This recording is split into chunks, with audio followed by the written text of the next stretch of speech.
பேர் இருக்கின்றார்கள். පිරිසිදු කරන්න ඕනේ නැද්ද මේ පාර්ලිමේන්තුව? இதனை நாங்கள் சுத்தப்படுத்த தேவையில்லை. இந்த பாராளுமன்றத்தை ප්‍රතිපත්තියක් තියෙන මිනිස්සුන්ගෙන්, கொள்கை இருக்கின்ற மக்களிடத்திலே, හොරකම් නොකරන මිනිස්සුන්ගෙන්, களவெடுக்காத மக்களிடத்திலே, අවංක මිනිස්සුන්ගෙන් உண்மையான மக்களை கொண்டவர்களாக මේ පාර්ලිමේන්තුව පුරවන්න ඕන. இந்த பாராளுமன்றத்தை நாங்கள் நிரப்ப வேண்டும். ලෑස්තිද? நீங்கள் தயாரா இதுக்கு? වන්න. අන්න ඊට පස්සේ අපි හදනවා කැබිනට් මණ්ඩලය. அதன் பின்னர் நாங்கள் ஒரு அமைச்சரவை உருவாக்குவோம். අපි රටට වැදගත් තීන්දුව කීපයක් ගන්නවා. நாங்கள் நாட்டுக்கு முக்கியமாக தேவைப்படுகின்ற முடிவுகள் பலவற்றை எடுப்போம். මේ දේශපාලකයන් මේ ඔක්කොම බෙදා ගන්න. இந்த அரசியல்வாதிகளுக்கு அவர்களுக்கு பகிர்ந்து கொள்வதற்காக அல்ல. අපි එන්නේ අත්තරින්ද. நாங்கள் வருவது கைவிடுவதற்காக. ඔයගොල්ලෝ දන්නවද පෞගේ කාලේ තෙල් ගණන් ගියා. உங்களுக்கு தெரியுமா கடந்த காலங்களில் பெட்ரோல் விலையெல்லாம் கூடிருச்சு. පාර්ලිමේන්තු මන්ත්‍රීවරුගේ මාස ඉන්ධන දීමනාව රුපියල් ලක්ෂකින් වැඩි කරා. பாராளுமன்ற உறுப்பினர்களுடைய மாதாந்த எரிபொருள் செலவை 1 லட்சமாக உயர்த்தினார்கள். රුපියල් ලක්ෂයකින් 1 லட்சமாக. අපි විතරයි ගත්තේ නැත්තේ. நாங்கள் மாத்திரம்தான் அதனை எடுக்கவில்லை. තෙල් පෝලිං හැදුනා.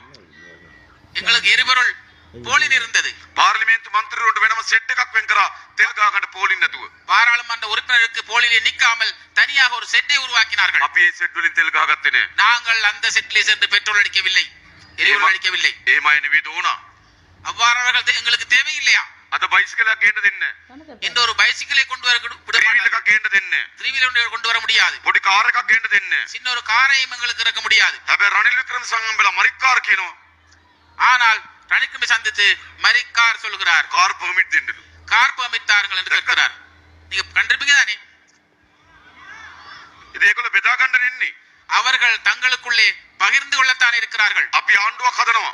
நாங்கள் ஒரு அரசை உருவாக்குவோம். බෙදා ගන්න නෙවෙයි අත්තරින්න. நாங்கள் எங்களுக்குள்ளே பகிர்ந்து கொள்வதற்காக அல்ல, அண்ணா கேபினட் கைவிடுவதற்காக. අන්න කැබිනට් මණ්ඩලයේ තීන්දුව. இவ்வாறுதான் எங்களுடைய அமைச்சரவையின் முடிவு. එක முதலாவது, මන්ත්‍රීවරුන්ගේ විශ්‍රාමයට පහෝසි. பாராளுமன்ற உறுப்பினருடைய ஓய்வூதியம் இல்லாமல் ஆக்கப்படும். හොඳද? நல்லது அது? හොඳ නැද්ද? நல்லம் இல்லையா அது? නල්ලම්. நல்லதானே?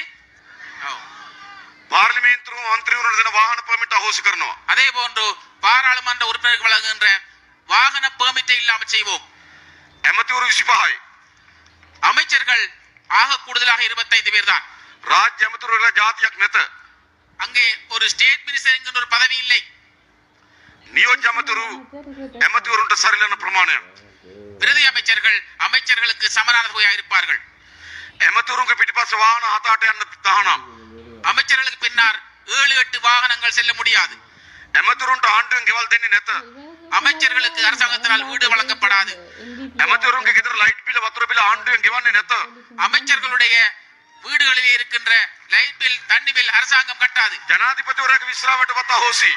அதே போன்றுதான் ஜனாதிபதியுடைய ஓய்வூதியம் ரத்து செய்யப்படும். හිටපු ජනාධිපතිවරු බලා ගන්න එක නතර කරනවා. முன்னாள் ஜனாதிபதிகளை பார்த்துக் கொள்வது நிறுத்தப்படும். ජනාධිපතිවරු රට පුරා මන්දිර තියෙනවා. ஜனாதிபதிக்காக நாடு முழுவதும் மந்திரம் இருக்கின்றது. ඒ මන්දිර ඔක්කොම අයින් කරනවා. இந்த இடங்களை எல்லாம் நாங்கள் ரத்து செய்வோம். මන්ත්‍රීවරුන්ට ඇමතිවරුන්ට ආරක්ෂාව ඕනනම් பாராளுமன்ற உறுப்பினருக்கும் அமைச்சருக்கு பாதுகாப்பு தேவையாக இருந்தால், ආරක්ෂාව පිළිබඳ තරජනයක් තිබුණොත් විතරක් பாதுகாப்பு தொடர்பான அவருக்கு ஏதாவது இருந்தால் மாத்திரம்தான் පොලිසිය මාතෘ දෙනවා. போலீஸ் ஐயாமாரை வழங்குவோம். ඇමතිගේ කාර් එකේ දොර අරින්න, அமைச்சருடைய காருடைய கதவை திறப்பதற்கு, නෝනට කුඩේ අල්ලන්න அவருடைய வைஃபுக்கு குடைய பிடிக்கிறதுக்கு දෙන්නේ නැහැ පොලිසිය. இதற்காக போலீஸ் தர மாட்டோம். හදන්න ඕන නැතේ රටක්. இவ்வாறு நாட்டை நாங்கள் கட்டியெழுப்ப தேவையில்லையா? අවුරුදු 24 පාර්ලිමේන්තුවේ நான் 24 வருடங்களாக பாராளுமன்றத்தில் இருக்கிறேன். කවදාවත් පොලිසිය මාත් එක්ක ආරක්ෂාවට ගත්තේ නැහැ.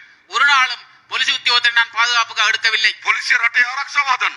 போலீஸ் இருக்கிறது இருக்கிறால் நாட்டின் பாதுகாப்பை පොලිසිය ජනතාවගේ ආරක්ෂාව හදන්න. பொதுமக்களுடைய பாதுகாப்பத்தை பலப்படுத்துவதாக தான். ඒතර අපිට ආරක්ෂාව වෙනවා. அப்பொழுது நாங்களும் பாதுகாத்துப்பட்டுக் கொள்வோம். මේගොල්ලෝ එහෙම නෙවෙයි කරන්නේ. இவர்கள் இவ்வாறு செய்யவில்லை. රටේ ආරක්ෂාව නැති කරලා நாட்டின் பாதுகாப்பை இல்லாமல் செய்து ඒගොල්ලෝ ආරක්ෂාවට පොලිසිය ගන්නවා. அவர்களுடைய பாதுகாப்புக்காக போலீஸ் எடுத்துக் අපි கொள்கிறார்கள். එහෙම නෙවෙයි කරන්නේ. நாங்கள் அவ்வாறு செய்ய மாட்டோம். රටේ නීති හා සාමය රකින්නවා. எங்களுடைய நாட்டிலே சட்டத்தையும் சமாதானத்தை பாதுகாப்போம். අද අපේ රටේ පැතිරලා මේ මත්කුඩු මත්ද්‍රව්‍ය තියෙනවා. எங்களது நாட்டிலே இப்பொழுது நாங்கள் பாருகின்ற பொழுது நாங்கள் சொல்லுகின்ற சாதாரணமாக சொல்லுகின்ற அந்த குடு இப்பொழுது நாட்டிலே நிறைய வியாபித்திருக்கின்றது. මීට අවුරුදු 10ක් 15කට කලින් මේ තිබ්බද කුඩු? இந்த நாட்டிலே 10-15 வருடங்கள் முன்பு எங்கள் நாட்டிலே குடு இருந்ததா? මේ ඔක්කොම ගෙන දේශපාලකයෝ. இது அனைத்தையும் கொண்டு வருவது அரசியல்வாதிகள். තමුන්නාසලා දන්නවා. உங்களுக்கு தெரியும், කොළඹ දිස්ත්‍රික්කේ මන්ත්‍රී කෙනෙක් අහුණා වෑන් එකේ කුඩු කිලෝ 8ක් තිබ්බ ජීප් එකේ. கொழும்பு மாவட்ட பார்லமெண்ட் உறுப்பினர் ஒரு அம்புட்டார், அவருடைய ஜீப்ல இருந்து வேன்ல இருந்தது 8 கிலோ. මන්ත්‍රීගේ ජීප් එකේ තමයි කුඩු අදින්නේ.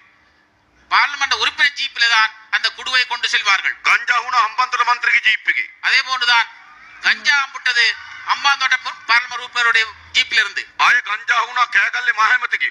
அதே போன்றுதான் මහිපාල හේරත්ගේ ජීප් එකේ. அதே போன்றுதான் கேகல்லையில் இருக்கின்ற அங்கே முதலமைச்சராக மாகாண முதலமைச்சர் மஹிபால ஹேரத்துடைய ஜீப்ல இருந்தது கஞ்சா. ඒ කියන්නේ කුඩු බෙදන්නේ ඒගොල්ලෝ.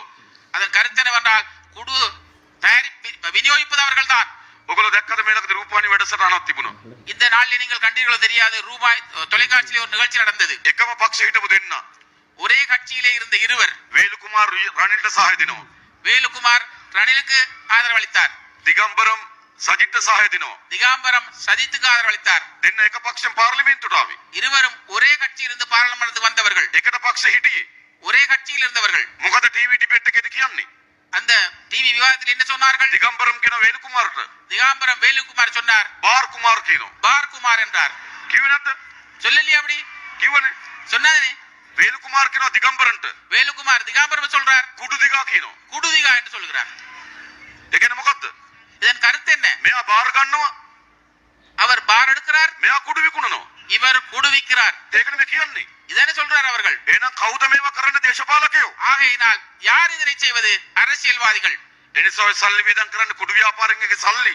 ஆகையினால் அவர்கள் இவ்வாறான பணத்தை செலவழிப்பது யார் என்றால் விற்கிற வியாபாரிகள் காசு. එනිසා අපේ රට නීතිය සාමය රකින්න ඕන. ஆகையினால் எங்களுடைய நாட்டிலே சட்டத்தை அமைதியை நாங்கள் பாதுகாத்துக் கொள்ள කුඩු வேண்டும். ව්‍යාපාරේ තුරන් කරන්න ඕන. இந்த குடு வியாபாரத்தை நாங்கள் இல்லாதொழிக்க வேண்டும். කරන්න ඕනේ නැද්ද? செய்ய தேவையில்லையா? ඕනනේ. අන්න ඒ වැඩේ කරන්න ජාතික ජනබලවේගයේ ආණ්ඩුව. இதற்காக தேசிய மக்கள் சக்தியின் அரசாங்கம். අපි කුඩු ව්‍යාපාරේ කියන ණයත් නැහැ පයත් නැහැ මතක තියාගන්න. நாங்கள் குடு வியாபாரிகளுக்கு கடனும் இல்லை பயமும் இல்லை. හදන්න ඕන මේ රට. இந்த நாட்டை இவ்வாறு தான் கட்டியெழுப்ப வேண்டும். ඒවා කරන්න තමයි අපි බලය ඉල්ලන්නේ. இதற்காகத்தான் நாங்கள் அதிகாரத்தை கேட்கிறோம். රටේ ආර්ථිකය හදන්න ඕන. எங்களுடைய நாட்டிலே பொருளாதாரத்தை கட்டியெழுப்ப வேண்டும். මේගොල්ලෝ කවදාවත් අපේ රට නිෂ්පාදනය වැඩි කරන්නේ නැහැ.